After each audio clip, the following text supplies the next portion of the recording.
Notre prévision de février 2024 s'inscrit dans un contexte de retournement économique. Déjà amorcé en 2023, le ralentissement de la croissance se confirme en 2024. La prévision du consensus des économistes, publiée le 15 février, table sur une croissance de 0,7%. Ce manque de vigueur s'explique notamment par les hauts niveaux de taux d'intérêt qui affectent négativement l'économie. Le reflux de l'inflation, qui devrait redescendre à 2,4% fin 2024, et la stabilisation des taux directeurs annoncés par la BCE devraient permettre un redémarrage de la croissance qui s'établirait à plus 1,3% par an entre 2025 et 2027. Dans ce contexte, les créations d'emplois resteraient modestes en 2024, 30 000 emplois créés, avant de repartir à la hausse à partir de 2025.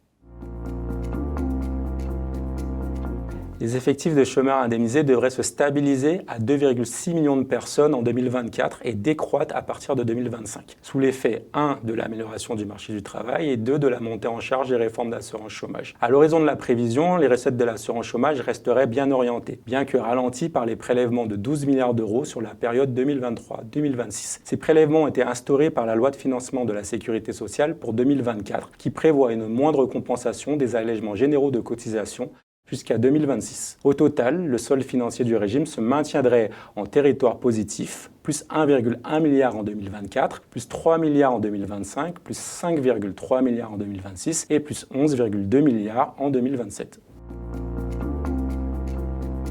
La réduction de la dette du régime va se poursuivre, surtout en fin de période de prévision. La dette se résorberait progressivement pour atteindre 38,6 milliards fin 2027. Pour rappel, elle était de 59,1 milliards fin 2023. À noter que sans les prélèvements sur les recettes de 2023 à 2026, la dette aurait été de 25,5 milliards d'euros en 2027.